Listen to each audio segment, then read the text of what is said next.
Hello and welcome to SPMIS Academy. Today we'll analyze important newspaper articles of 13th December 2025. Please note you can download the PDF version of today's newspaper analysis by clicking the link given in the comment section.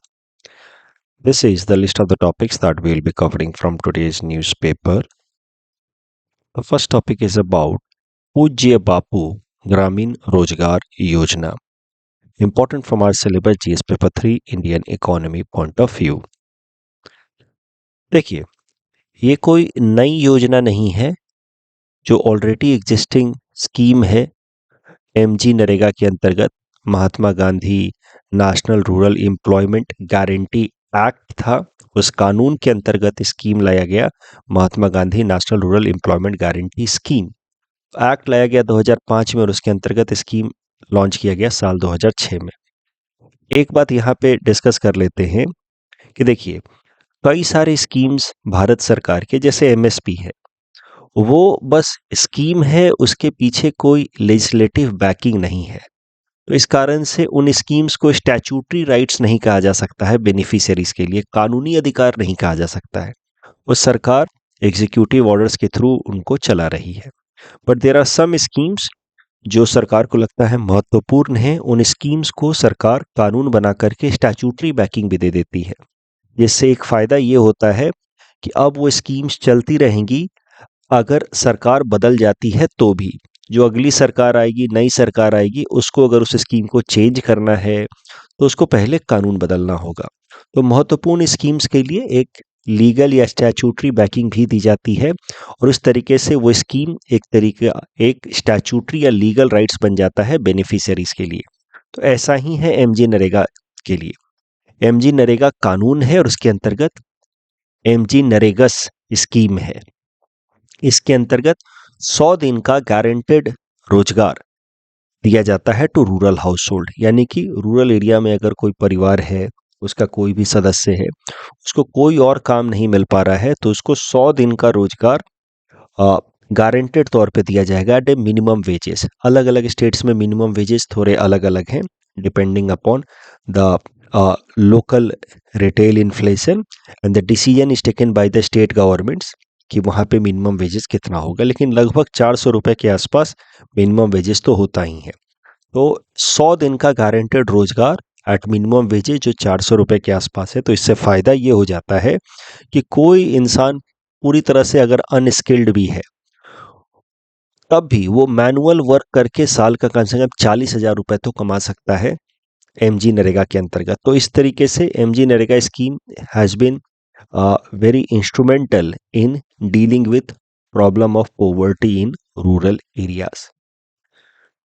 MG NREGA scheme के अंतर्गत एक और provision है कि अगर कोई beneficiary apply करता है for employment opportunities under the scheme और उसको अगर 15 दिन के अंदर रोजगार नहीं दिया जाता है, काम नहीं मिलता है, तो फिर उसको अनएम्प्लॉयमेंट अलाउंस भी दिया जाएगा। This scheme is being implemented by Ministry of Rural Development. ये स्कीम को रखा गया है under core of the core scheme, under central sponsored schemes. तो देखिए, इस पे हम चर्चा किसी और दिन फिर से करेंगे। हमने न्यूज़पेपर एनालिसिस में पहले भी चर्चा की है, यहाँ मैं ब्रीफली बता देता हूँ कि भारत सरकार दो मुख्य तरह की स्कीम्स चलाती है, central sector schemes and central sponsored schemes. Central sector schemes पूरी तरीके से फंडेड होती है भारत सरकार द्वारा। Central sponsored schemes partly it is funded by central government and partly by the state governments. Generally 60-40 का रेशियो होता है फॉर जनरल स्टेट्स, जहाँ पे 60% पैसा भारत सरकार खर्च करती है, 40% स्टेट गवर्नमेंट्स खर्च करते हैं। बट हिली एंड नॉर्थ ईस्टर्न स्टेट्स के लिए वो रेशियो 90-10 हो जाता है। तो सेंट्रल सेक्टर स्कीम जिसमें पूरा पैसा भारत सरकार खर्च करेगी, सेंट्रल स्पॉन्सर्ड स्कीम जिसमें partly state government and partly central government खर्च करती है। तो एमजी नरेगा एक सेंट्रल स्पॉन्सर्ड स्कीम है। अब सेंट्रल स्पॉन्सर्ड स्कीम के अंतर्गत भी 3 सब कैटेगराइजेशन किए गए हैं। जो सबसे महत्वपूर्ण स्कीम है उनको रखा गया under core of the core. उसमें 6 स्कीम्स हैं, उसमें से एक है एमजी नरेगा। उसके बाद हैं कुछ core schemes, and then there are some optional schemes. तो ये है categorisation of central sponsored schemes. And central sponsored scheme के भी सब कैटेगराइजेशन में आप देख सकते हैं कोर ऑफ द कोर में एमजी नरेगा है, highlighting the significance of this scheme, how important this scheme has been since its implementation in dealing with rural poverty। खासकर लॉकडाउन के टाइम में जब माइग्रेंट वर्कर्स लौट करके अपने अपने गाँव में आ गए थे लंबे समय के लिए, तो उस टाइम में MG NREGA played a significant role in preventing hunger and poverty issues in rural areas amongst these migrant workers। mg narega proved to be a savior at that time। तो ये है अबाउट एमजी नरेगा। आप देख रहे हैं इसका महत्व भी समझ रहे हैं, रूरल एरियाज में पॉवर्टी एलिविएशन में इसका सिग्निफिकेंट रोल है। लेकिन एमजी नरेगा के कई सारे चैलेंजेस भी हैं। सबसे बड़ी बात ये है कि देखिए इसमें कौन लोग आएंगे जॉब ढूंढने, काम करने, जो अनस्किल्ड हैं वही बेसिक मिनिमम वेजेस पे काम करेंगे। अब अनस्किल्ड लोग कोई भी ड्यूरेबल एसेट नहीं क्रिएट कर सकते। जैसे मान लीजिए रोड भी बनाना है तो एक कच्ची सड़क बना सकते हैं, उस पर ईंटें डाल करके सड़क बना सकते हैं, जहाँ पे बहुत ज़्यादा स्किल नहीं चाहिए उसमें ये लोग काम कर सकते हैं। लेकिन एक हाई स्ट्रॉन्ग पिच्ड रोड, जो ड्यूरेबल रोड हो, लंबे समय तक वो फंक्शनल रहे, ऐसा कुछ वो नहीं बना सकते। रूरल एरिया में वो थोड़ा वो एक तालाब खोद सकते हैं, लेकिन वहाँ पे एक रेन वाटर हार्वेस्टिंग के लिए सिस्टम नहीं बना सकते, क्योंकि उसके लिए फिर थोड़ा स्किल चाहिए। तो जब ड्यूरेबल एसेट नहीं बनता है तो 2-3 साल तक वो एसेट रहता है, फिर वो डिस्ट्रॉय हो जाता है, बारिश आ गई वो फिर डिस्ट्रॉय हो जाता है। तो इस कारण से वेस्टेज ऑफ रिसोर्स की बातें अक्सर होते रहती हैं with respect to MG NREGA, कि जब ड्यूरेबल एसेट बन ही नहीं रहा, कोई लॉन्ग टर्म बेनिफिट हो ही नहीं रहा, तो इनसे काम करवा करके वो एसेट बनवाने से अच्छा है कि सीधा सीधा इनको बेनिफिशियरीज की तरह इनके बैंक में पैसे ट्रांसफर कर दिया जाए, डायरेक्ट बेनिफिट ट्रांसफर कर दिया जाए रूरल एरिया में पुअर लोगों के। और इस कारण से कई सारे जो इकोनॉमी के एक्सपर्ट्स हैं उनका मानना है कि ये एमजी नरेगा स्कीम या इसके जैसे स्कीम जो हैं वो पॉवर्टी को कुछ टाइम तक होल्ड तो कर सकते हैं, एक्सट्रीम पॉवर्टी को प्रिवेंट तो कर सकते हैं, but they can not be expected to alleviate poverty. जब तक हम लोग लोगों को स्किल डेवलपमेंट नहीं देंगे, उनकी कैपेबिलिटी पे काम नहीं करेंगे, तब तक पॉवर्टी खत्म नहीं होगी। एमजी नरेगा जैसे स्कीम से लोग सरकार के ऊपर निर्भर बने रहेंगे, डिपेंडेंट बने रहेंगे, कैपेबिलिटी पे उनके काम नहीं हो रही है। मिनिमम वेजेस का भी इशू है। मैंने जैसे कि बताया स्टेट गवर्नमेंट्स डिसाइड करते हैं मिनिमम वेजेज। अब अलग अलग स्टेट गवर्नमेंट्स की मिनिमम वेजेज अलग अलग हैं और काफ़ी ज़्यादा डिफरेंस भी देखने को मिलता है। कई स्टेट्स में अच्छा खासा मिनिमम वेजेज है, कहीं कहीं पे बहुत कम है। मैनिपुलेशन बाय अथॉरिटीज़, इसमें होता क्या है कि लोकल पंचायत इन्यूमरेशन करती है कि किसको किसको एमजी नरेगा के अंतर्गत काम दिया जाएगा। उसमें कभी कभार डेटा मैनिपुलेशन के इश्यूज भी देखने को मिलते हैं, घोस्ट बेनिफिशियरीज के इश्यूज भी देखने को मिलते हैं कि बेनिफिशियरी असल में है नहीं, लेकिन एक इमेजिनरी आदमी का नाम डाल दिया कि राम, श्याम, घनश्याम, इन लोग एमजी नरेगा में काम किया और उसके नाम से फिर फंड भी निकालते रहते हैं। एंड वेजेस के पेमेंट में भी डिले होता है, that is also a concern. तो ये सब तमाम इश्यूज को ध्यान में रखते हुए भारत सरकार ने एक कमिटी बनाई थी, अमरजीत सिन्हा कमेटी। ये कमेटी बनाई थी साल 2022 में। उसको काम दिया गया था कि आप सजेस्ट करें कि कैसे एमजी नरेगा इसको बेहतर किया जा सकता है।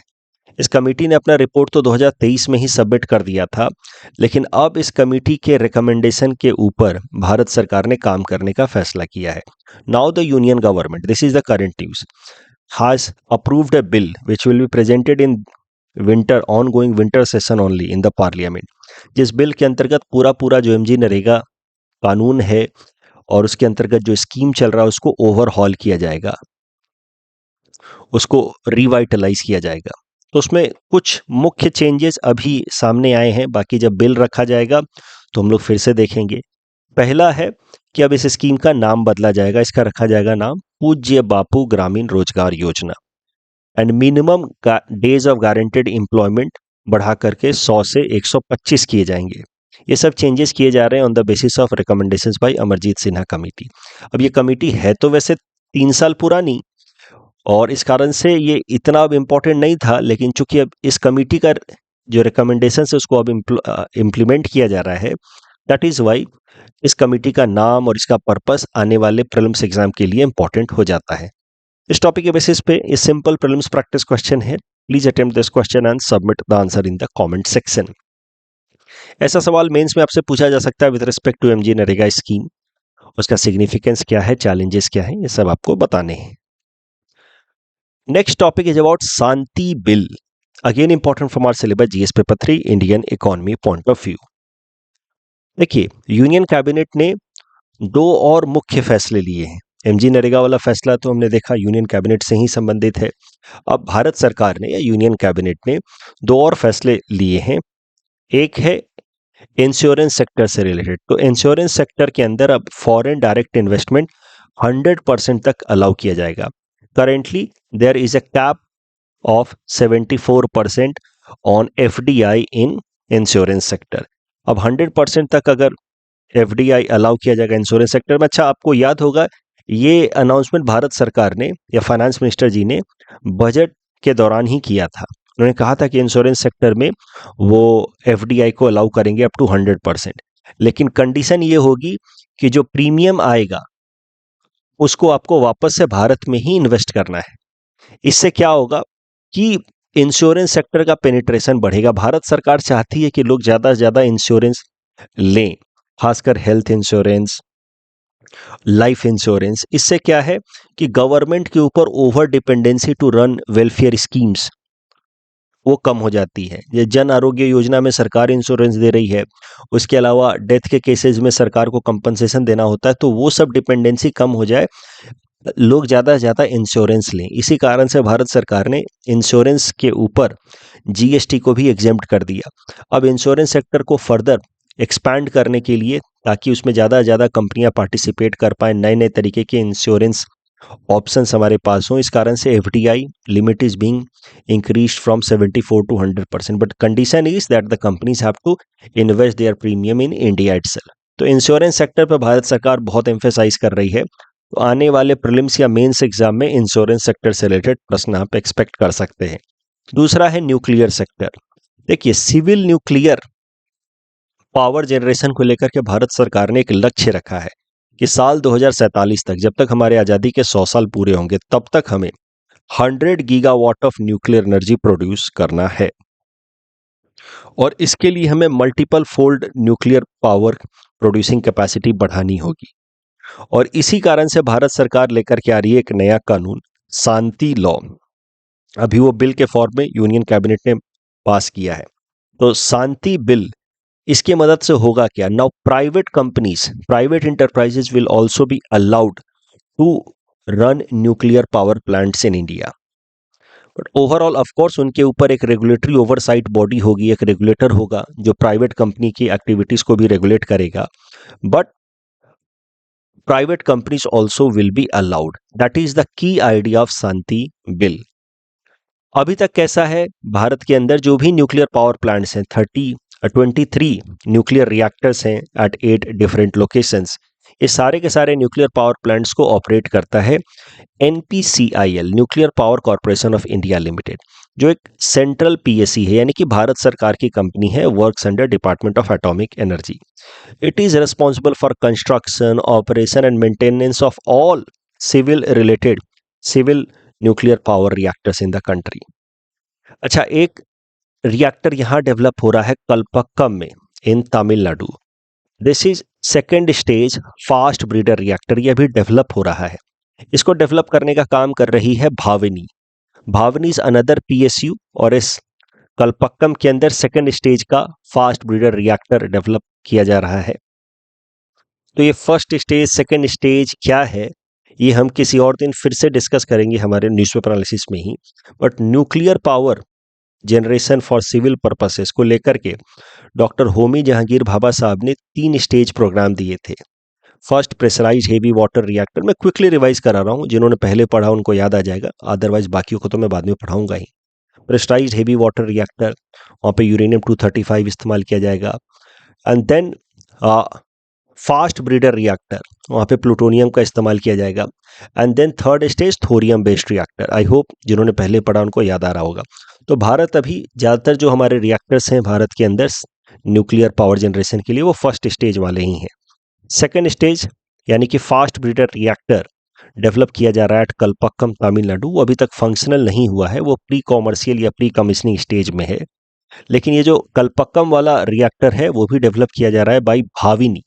Bhavini is also a PSU, यानी कि सरल भाषा में कहें तो अभी तक जो भी रिएक्टर्स या तो ऑपरेट कर रहे हैं भारत में या नया रिएक्टर डेवलप किया जा रहा है भारत में, वो सब सेंट्रल गवर्नमेंट के इंटरप्राइजेज ही उनको रन कर रही हैं, ऑपरेट कर रही हैं। Private sectors are so far not allowed, लेकिन अब इस शांति बिल की मदद से प्राइवेट सेक्टर पार्टिसिपेशन भी बढ़ाया जाएगा, of course under overall regulatory supervision of government organisation या गवर्नमेंट एंटिटी। और इसका मुख्य लक्ष्य ये है, इसलिए परमिट किया जा रहा है प्राइवेट सेक्टर को, ताकि जो हमारा टारगेट है 100 गीगावाट ऑफ न्यूक्लियर एनर्जी का, वो हम 2047 तक मीट कर पाए। इस टॉपिक के बेसिस पे प्रीलिम्स प्रैक्टिस क्वेश्चन है। Please attempt this question and submit the answer in the comment section. Next topic is about global environment outlook 7 report, important from our syllabus GS paper 3 environment point of view. देखिए, कल हमने बात की थी United Nations environment assembly के बारे में, जो नैरोबी केनिया में कंडक्ट कराई गई। The 7th session, I told you this is the highest general body meeting with respect to environment conservation. World over में ये दुनिया की सबसे ऊंची है जहां तक मेंबरशिप की अगर बात की जाए, नंबर ऑफ मेंबर कंट्रीज या पार्टिसिपेंट्स की बात की जाए, तो यूनाइटेड नेशंस एनवायरनमेंट असेंबली कराई जा रही केनिया में, इन नैरोबी केनिया, और वहां पे एक रिपोर्ट अडॉप्ट किया गया है। इसके बारे में हमने कल चर्चा नहीं की, आज इसको देख लेते हैं। तो इस यूनाइटेड नेशन एनवायरनमेंट असेंबली में एक रिपोर्ट अडॉप्ट किया गया है या रिलीज किया गया है, जिसका नाम है global environment outlook report. It is 7th edition since it has been released at the 7th session of United Nation environment assembly, that is why it is 7th edition. इस रिपोर्ट का नाम है, टाइटल है, a future we choose. अगर इस report के major highlights देखें, देखिए प्रीलिम्स पर्सपेक्टिव से आपको मेनली याद रखना होता है कि ये रिपोर्ट किस ऑर्गेनाइजेशन ने रिलीज किया या इसका थीम क्या है। मेंस पर्सपेक्टिव से आपको कुछ की पॉइंट्स भी याद रखने होते हैं, तो एक बार मेंस पर्सपेक्टिव से सुन लीजिए। बाकी प्रीलिम्स से पहले तो ये फैक्चुअल इन्फॉर्मेशन में रिवाइज कराऊंगा ही कि कहाँ रिलीज हुआ, कौन सी ऑर्गेनाइजेशन ने रिलीज किया या क्या थीम है इसका। अगर इस रिपोर्ट की मेजर हाईलाइट्स की बात की जाए, तो ये रिपोर्ट कहता है कि there are several tipping points. Tipping points मतलब major areas of change that could be witnessed in coming years and which could have large implications on our life with respect to environment and climate change. तो बहुत सारे tipping points होने वाले हैं आने वाले time में। There is going to be shift in intensity and timing of monsoons, loss of Arctic sea ice. Arctic sea ice का लॉस जब होगा तो इस कारण से सी लेवल राइज होगा। जब ग्लेशियर्स फास्ट तरीके से मेल्ट करेंगे तो सी लेवल राइज होगा, तो कोस्टल एरिया सबमर्ज होंगे। ग्लोबल वार्मिंग के कारण कोरल्स विल डाई ऑफ। तो पहले कोरल्स की ब्लीचिंग होगी, कोरल्स में डाई ऑफ, तो इससे जो मरीन इकोसिस्टम है वो पूरा हैम्पर हो सकता है। फिशरीज के प्रोडक्शन को नेगेटिव इम्पैक्ट हो सकता है। मॉनसून की पैटर्न एंड इंटेंसिटी जब शिफ्ट होगी तो उससे जो एग्रीकल्चर को काफ़ी नुकसान हो सकता है ऑन कंट्रीज लाइक इंडिया, जो हेवली रिलाई करते हैं ऑन मॉनसून। उसके अलावा some alarming trend is already being seen. ये तो टिपिंग पॉइंट है जो आने वाले टाइम में देखा जा सकता है एज पर दिस रिपोर्ट। उसके अलावा some trend is already being witnessed which is very alarming, जैसे 1 million species have faced extinction, 20 to 40% of land is already degraded. ये सब डेटा जो है मेंस के टाइम में काफ़ी हेल्पफुल रहता है अगर कोई सवाल, और आता ही ये सवाल environment degradation and climate change पे। ग्लोबल वार्मिंग को लेकर के रिपोर्ट कहता है कि the world has warmed 1.3 degree Celsius already. तो जो हमारा टारगेट था कि 1.5 डिग्री सेल्सियस से ज़्यादा वार्मिंग नहीं होने देंगे by the year 2100, this target was kept और डिसाइडेड अंडर पेरिस एग्रीमेंट। कि जो हमारा प्री इंडस्ट्रियल एरा था, that means somewhere close to 1870 के आसपास जो एवरेज एटमॉस्फेरिक टेम्परेचर था, उसकी तुलना में बाय द ईयर 2100 हम टेम्परेचर को 1.5 डिग्री सेल्सियस से ज़्यादा बढ़ने नहीं देंगे। That would be desirable, but highest permissible limit would be 2%, उससे ज़्यादा नहीं। तो 1.5, आई एम सो सॉरी, 1% नहीं डिग्री होगा। तो पेरिस एग्रीमेंट के अंदर टारगेट रखा गया कि प्री इंडस्ट्रियल एरा यानी कि 1870 के टाइम में जो ग्लोबल एवरेज टेम्परेचर था उसकी तुलना में बाय द ईयर 2100 हम लोग टेम्परेचर को 1.5 डिग्री सेल्सियस से मैक्सिमम 2 डिग्री सेल्सियस तक बढ़ने देंगे, उससे आगे नहीं बढ़ने देंगे। लेकिन ये रिपोर्ट कहता है कि ऑलरेडी वार्मिंग 1.3 डिग्री सेल्सियस की हो चुकी है प्री इंडस्ट्रियल एरा के तुलना में अभी तक, साल 2025 तक ही। और जो हमारा ट्रेंड है, the warming is going to be at least 2.4 degree Celsius to 3.9 degree Celsius by 2100। Means our target regarding Paris agreement is going to be violated by huge margin. जो करंट पॉलिसीज हैं, all the world governments collectively जो भी वो अपने domestic level पे policies implement कर रहे हैं या ग्लोबल लेवल पे कलेक्टिवली जो वो पॉलिसीज इंप्लीमेंट किए जा रहे हैं, दे आर इनसफिशिएंट, ऐसा ये रिपोर्ट कहता है। इससे हमारा कोई भी एसडीजी टारगेट्स नहीं पूरा होगा। प्लस जो पेरिस एग्रीमेंट है या Kunming Montreal global biodiversity agreement से हैं, जिसके अंतर्गत 30x30 टारगेट रखा गया है कि by 2030 30% of land and oceanic area will be recovered, redeveloped. Aichi targets with respect to biodiversity conservation, ये कोई भी टारगेट मीट नहीं होगा। Paris agreement, Aichi target, Kunming Montreal global biodiversity framework, none of these global targets would be met the way we are emitting greenhouse gases and polluting our environment। India specific बात की जाए तो इस report में कहा गया है कि ये जो मॉनसून की शिफ्टिंग की बात है, that is going to be of major concern for India, क्योंकि मॉनसून शिफ्ट होगा तो मॉनसून पे इंडियन एग्रीकल्चर हेवी रिलाई करता है और मॉनसून शिफ्ट से इंडियन एग्रीकल्चर को काफी इम्पैक्ट हो सकता है, because of about 50% of agricultural land heavily dependent on monsoon for irrigation. तो उससे हमारा जो फूड सिक्योरिटी है वो थोड़ा थ्रेटन हो सकता है। जो भी भारत ने अभी तक अपने टारगेट्स बनाए हैं उससे भी 1.5 डिग्री सेल्सियस वाला जो लक्ष्य है अंडर पेरिस एग्रीमेंट वो पूरा होता हुआ नहीं दिख रहा है, ये रिपोर्ट कहता है।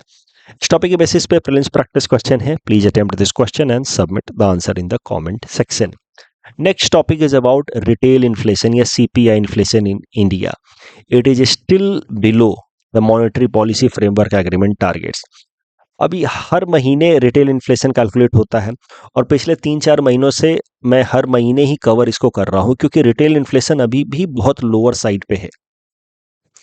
आपको आई होप याद होगा लास्ट मंथ मैंने सीपीआई इन्फ्लेशन या रिटेल इन्फ्लेशन रिलेटेड एनालिसिस की थी, जहां मैंने बताया था कि retail inflation had reach to a lowest level of 0.25%। अभी इस महीने यानी कि नवंबर महीने में रिकवर हुआ है। दिसंबर में हम लोग क्या करेंगे, नवंबर का ही रिटेल इन्फ्लेशन कैलकुलेट करेंगे, तो उसमें रिटेल इन्फ्लेशन थोड़ा रिकवर हुआ है, but it is still very low as compare to the monetary policy framework agreement target, जहां पे RBI is expected to keep retail inflation at 4%। 2% का डेविएशन अलाउड है, but 4% would be the ideal, और उस ideal range से हम काफी नीचे चल रहे हैं। सो एक बार फिर से देखते हैं। This topic is again going to be important from our syllabus GS paper 3 Indian economy point of view. News तो मैंने आपको बता ही दिया। अब देखिए, पिछले लगभग 10 महीनों से लगातार जो रिटेल इन्फ्लेशन है वो 4% के लिमिट से नीचे है। ये आप देखिए, it is below the range of 4% for last 7-8 months in continuous manner. आप कह सकते हैं फरवरी महीने से ही, फरवरी 2025 से लेकर के नवंबर 2025 तक आप देखिए लगातार रिटेल इन्फ्लेशन यानी कि सीपीआई इन्फ्लेशन जो 4% का टारगेट है for RBI under monetary policy framework agreement with government of India, उसके नीचे चल रहा है। नवंबर महीने में भी retail inflation has been quite low, it has been 0.71%। अक्टूबर में it was record low of 0.25%। And for last 10 consecutive months, the headline inflation is below RBI central target of 4%. अगर हम ब्रेकअप करके देखें, अलग अलग इन्फ्लेशन की बात की करें, तो आरबीआई का डाटा तो यही कहता है, भले रियल लाइफ एक्सपीरियंस से वो कोरिलेट हो ना हो, कि फूड इन्फ्लेशन बहुत कम है, इनफैक्ट फूड में इन्फ्लेशन नहीं डिफ्लेशन देखने को मिल रहा है, यानी कि फूड आइटम्स के दाम बढ़ने के बजाय कम हो रहे हैं। हमने लास्ट महीने भी डिस्कस किया था, क्लासरूम डिस्कशन को भी यहाँ पे जब इन्फ्लेशन कैलकुलेटर रिलेटेड डिस्कशन हम करते हैं क्लास में, उसको याद करने की कोशिश कीजिए कि फूड का वेटेज सबसे ज़्यादा है इन calculation of CPI inflation. Food का वेटेज लगभग 46% के आसपास है, और फूड में जब डिफ्लेशन होगा यानी कि उसके इन्फ्लेशन का जो रेट है वो 0 से कम है, तो फिर ओवरऑल सीपीआई इन्फ्लेशन का कम रहेगा ही रहेगा। Core inflation has been around 4.4%। ये देखिए, ये सीपीआई इन्फ्लेशन कोर है। दिस ब्लू वाला जो है सीपीआई कोर इन्फ्लेशन है, कोर, ये 4.4% के आसपास है। जबकि फूड रिलेटेड इन्फ्लेशन जो है वो काफी नीचे जा रहा है। ये है फूड रिलेटेड इन्फ्लेशन। नीचे का मतलब ये है कि देखिए 0 से नीचे है, इसका मतलब फूड रिलेटेड इन्फ्लेशन नेगेटिव में है, इसका मतलब ये डिफ्लेशन में है। और सरकारी आंकड़े ये कहते हैं कि right since the month of June food items के दाम बढ़ने के बजाय घट रहे हैं, डिफ्लेशन में है। इसका एक कारण बेस इफेक्ट भी है, पिछले साल चीज़ों के दाम थोड़े ज़्यादा थे, इस कारण से इस साल नॉर्मल दाम या थोड़े से कम दाम भी डिफ्लेशन दिख रहे हैं। बट फूड रिलेटेड आइटम्स में डिफ्लेशन है, इसीलिए ओवरऑल ये है कोर इन्फ्लेशन, ये है फूड इन्फ्लेशन एंड ये है ओवरऑल इन्फ्लेशन। इसी कारण से ओवरऑल इन्फ्लेशन भी ऑन द लोअर साइड है। हमारा ओवरऑल इन्फ्लेशन, जिसको हम लोग क्या कहते हैं हेडलाइन इन्फ्लेशन, वो भी 4 के आसपास होना चाहिए। तो आई होप ये सब टॉपिक्स मैं इसलिए कवर करता हूं कि ताकि आपका जो क्लास में डिस्कस किया हुआ कॉन्सेप्ट है ना वो रिवाइज हो और कंसोलिडेट हो। तो क्लास की एक बात तो आपको याद होगी आई होप कि इन्फ्लेशन जिसकी हम चर्चा करते हैं जनरली उसको क्या कहा जाता है हेडलाइन इन्फ्लेशन। उसमें food related items, fuel plus other items, food and non food items के प्राइस को ट्रैक करके महंगाई निकाली जाती है। ठीक है, तो फूड आइटम्स भी होते हैं, फ्यूल भी होता है एंड अदर आइटम्स, उन सबको प्राइस को ट्रैक करके महंगाई निकाली जाती है। इस महंगाई को कहा जाता है हेडलाइन इन्फ्लेशन। अगर फूड एंड फ्यूल को छोड़ करके बाकी आइटम्स के दाम को ट्रैक करते हुए महंगाई निकालें तो उसको कहा जाता है कोर इन्फ्लेशन। और फूड इन्फ्लेशन, फ्यूल इन्फ्लेशन अलग से निकाला जाता है। ऐसा कब किया जाता है या कब food and fuel and core inflation पे ध्यान दिया जाता है? जब ओवरऑल इन्फ्लेशन बहुत ज़्यादा हो या बहुत कम हो, तो फिर ब्रेकअप करके देखते हैं कि आखिर महंगाई के पीछे का कारण क्या है।